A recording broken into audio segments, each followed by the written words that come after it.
everybody. So glad you could join us with us tonight. We are actually going to be talking about our trip that we just took to Universal Studios in Orlando, Florida. We stayed over at the Surfside Inn and Resorts. It's like their endless summer. They have like Dockside and they have Surfside. And this time we decided to stay at the Surfside Inn because a lot of times before we stayed over at Dockside. And honestly, we actually stayed at 2 different rooms while we were there because we decided to tack on a few extra days. But I'll let Chris talk more about the rooms. So initially we had booked the suite, which is very similar to your standard 2-queen room, except the area where you have the sink is pushed back a little bit. There's a door and there's a separate bedroom where we spend the evening, and then the 2-queen rooms is where Mia sets up. There's also a table that you can sit at, a microwave, a small refrigerator. So it works out for a good office space when someone decides to make it a working vacation. Sometimes you have to do what you have to do to go down to Universal. So I made it a workcation. So the first few days that we were there, I worked during the day while Chris and our daughter Mia, as Chris already mentioned before, they actually went into the parks during the day, and I had to stay in the hotel room and I had to work. But it was okay. I actually got to have fun in the evenings with them. But what kind of makes it really easy is that while you're there in the hotel rooms, I can just hop downstairs to use the I want to call it, cafeteria, but, use like their area where you can buy food. They have a Starbucks, I can get all my food down there, and then I can just take it up to the room, no problem. And then also when I was ready to go to the parks, I just hop right on the shuttle bus, which meets like right outside the door. I do really like at Surfside Inn where the bus picks you up, because you just hop down the elevator in the building that we were at, which I believe was it building 1 or building 2 that we were in? We were in building 1. Building 1. When you go down the elevator, take a left, you're right there over by where the shuttle picks you up. So it's like so easy and convenient from building 1. And the shuttle ride is minutes over to City Walk. So it's just super convenient. I like the fact that we can just drive to Universal, park our car in the parking lot, and literally our car doesn't move for like 5-6 days while we're there. We just use the shuttle the whole entire time. No, and so as Jen mentioned, we actually stayed in 2 different rooms because what happened was when we originally booked the vacation, we were planning on going home on Thursday, a typical Sunday to Thursday, but we wanted to do some additional filming and maybe try to get on the rafts, but that didn't quite work out the way I'd hoped. But because we had tacked on some extra days, we actually had to switch rooms. So one of the nice things that comes along with Universal is the luggage services. So what happens for us is we typically don't like to waste a whole day. Check-in's at 4 o'clock, but that doesn't actually mean anything as far as your Universal trip is concerned. Yeah. You've paid for the day, you might as well get all you can. So we'll usually get down there to the parks between 7:30 and 8:30 in the morning.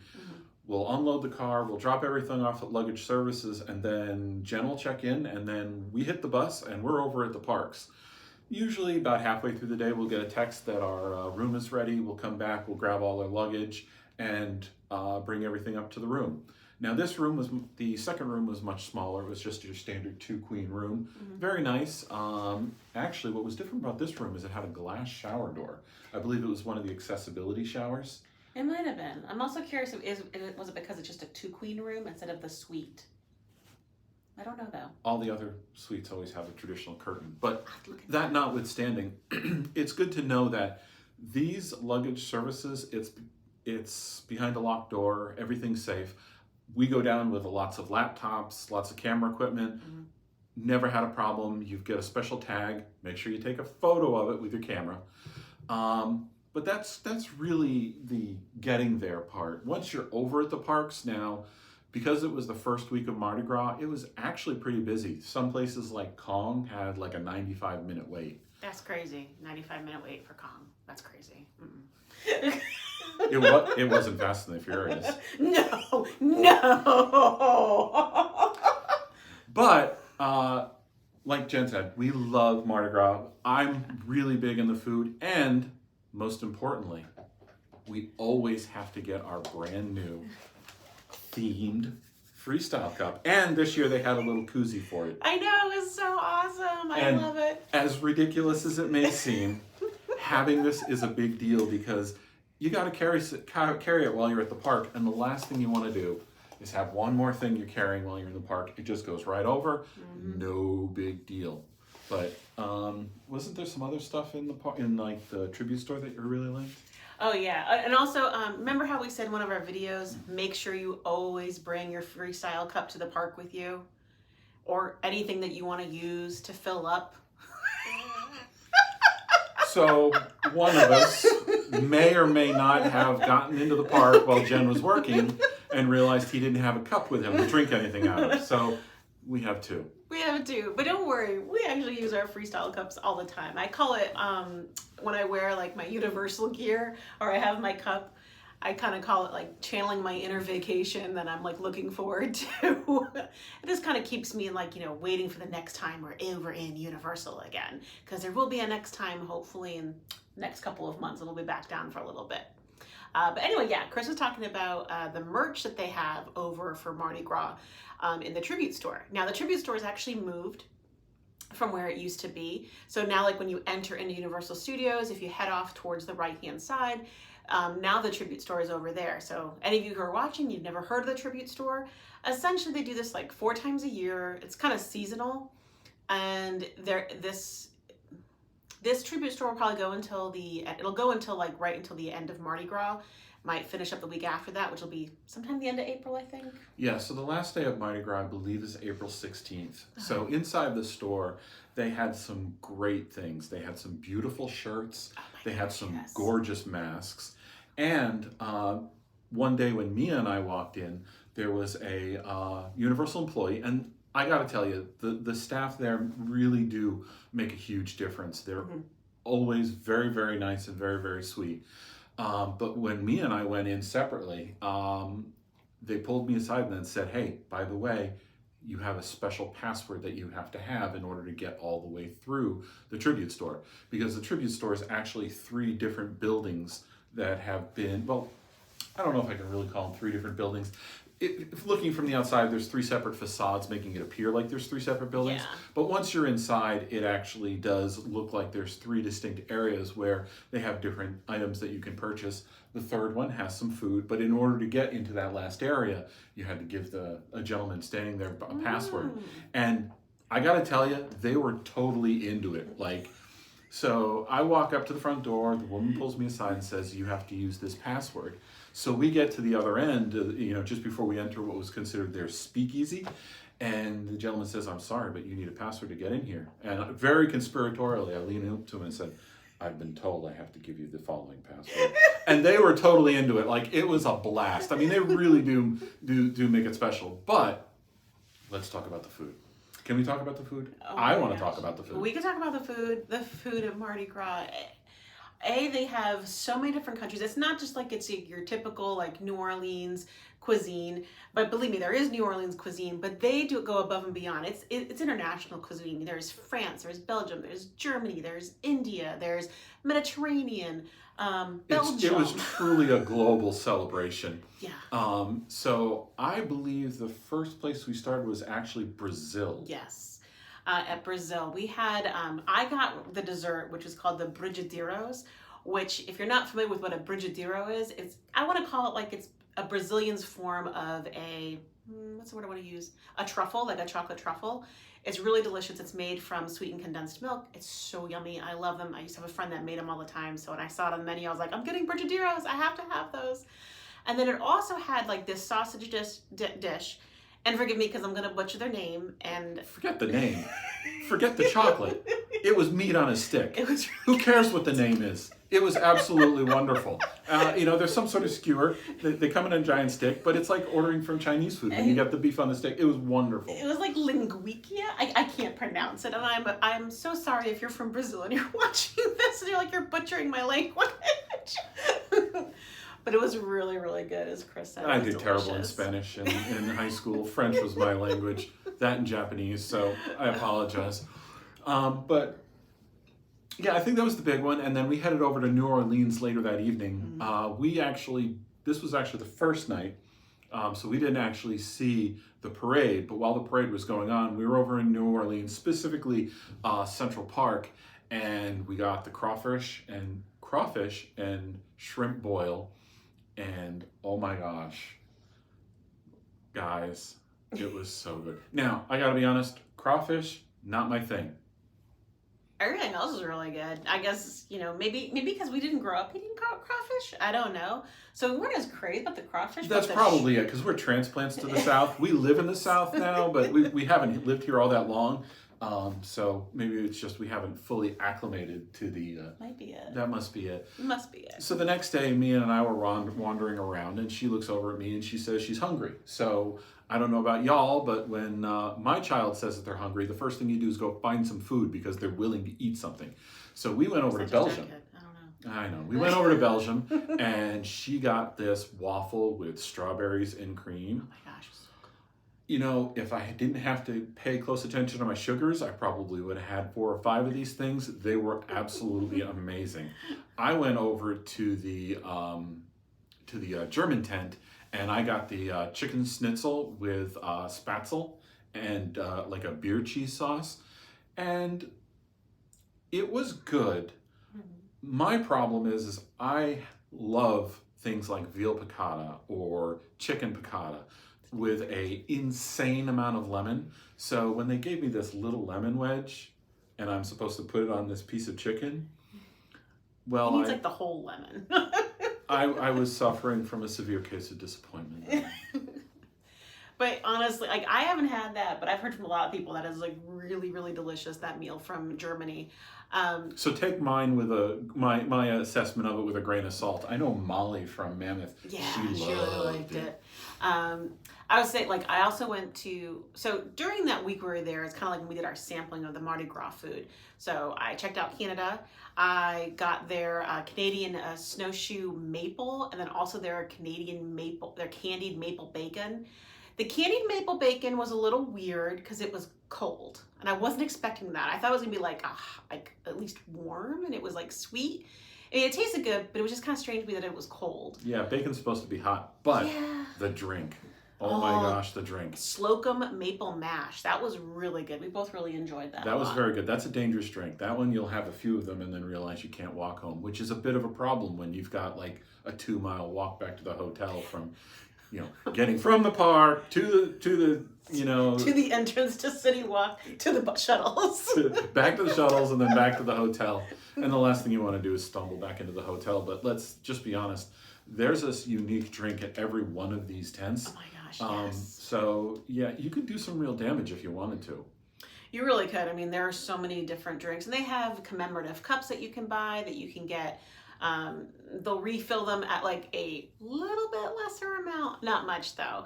But it's just nice. You can have a commemorative cup for the time that you're there for Mardi Gras. So, you think of all the merch that you can buy between, the hats and the shirts and pins and jackets, like you name it, they've got everything merch. They got coffee cups. They got it all, like everything. So I think one of the last places we hit was Japan. Mia is, like myself, very into Japan. So we went over and we got this. It was kind of like a sesame waffle cone, and it was filled with ice cream. Now, the waffle cone was fresh and it was warm. Absolutely delicious. The ice cream that was in it, well, put 2 and 2 together. A warm waffle and ice cream, that means it's dripping everywhere. I mean, I was able to stop at one of the places, I think it was Finnegan's, and I grabbed a plastic cup and we shoved it in there and we were okay. But otherwise, just be a little aware of that when you get that. And you got the what's true? There's some kind of like bun. They almost reminded me.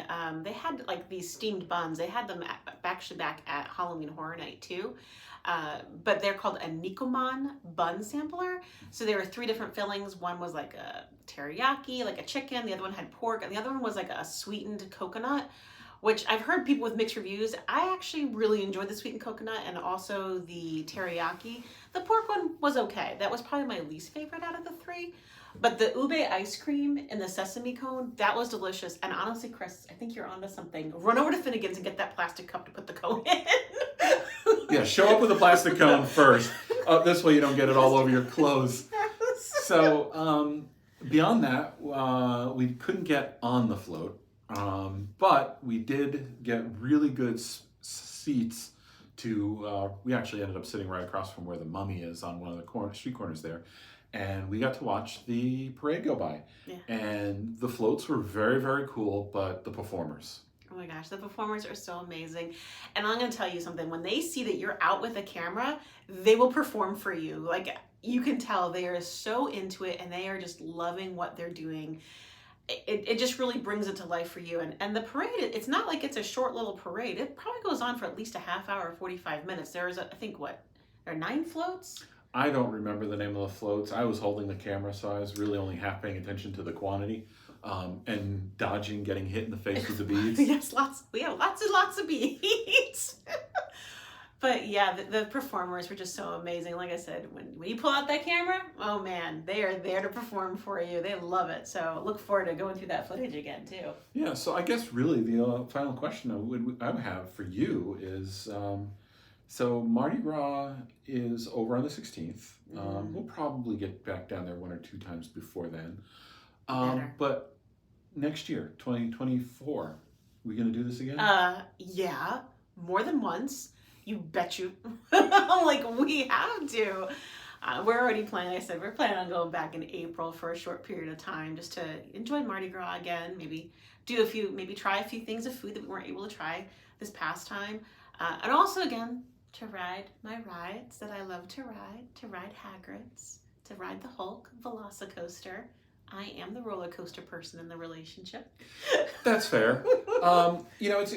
Speaking of roller coasters, it was busier than I had expected for the first week of February. There weren't any school vacations, but there were a lot of international guests. I did notice that, and it was interesting because we got to sit in the car with, I believe, some when we took the train over. I believe they were from Spain.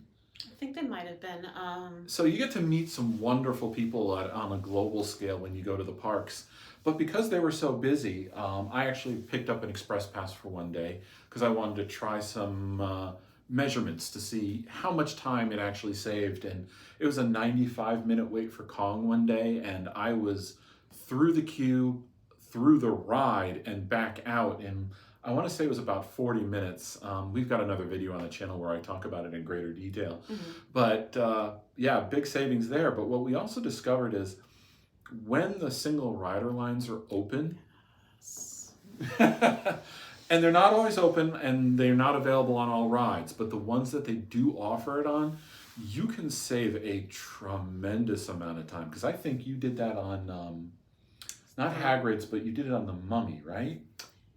No, Hagrid's. I think for every ride that I did, I'm thinking in my head right now, people. Everything I did, I think I did the single rider. If there was a single rider line for like anything that was kind of more roller coaster based, I did the single rider line. In all honesty, like Chris has got kind of like he's a sensitive back, so he doesn't usually go on the roller coasters. And our daughter's not a huge fan of them. I know, crazy, right? But Hagrid's, Forbidden Journey, Hulk, Velocicoaster did not have single rider line open. I wish they'd had. But Rip Ride Rocket, all of those had single rider line open. So I used that. Literally, Rip Ride Rocket, I was gone like, 15 minutes? Well, I think the true test of the value of the single rider line was we were actually down there primarily recording a Will I Fit video. Because as you can tell, I don't miss many meals. Me either. Heck, we went down to Mardi Gras for the food, let's just be honest. And because most of these rides have some kind of harness or restraint system, fitting in the rides is a real concern. But come to think of it, because you did the single rider, we finished. Now, I totally forgot one of the rides. I'm sorry, Harry Potter people, we forgot Gringotts. I did ride it though. Yeah. Twice. But we got through all of the restraint rides by like 2:00 in the afternoon. And you went back over to the hotel to chill for a little bit, and I wanted to get some other video footage while we were in the park.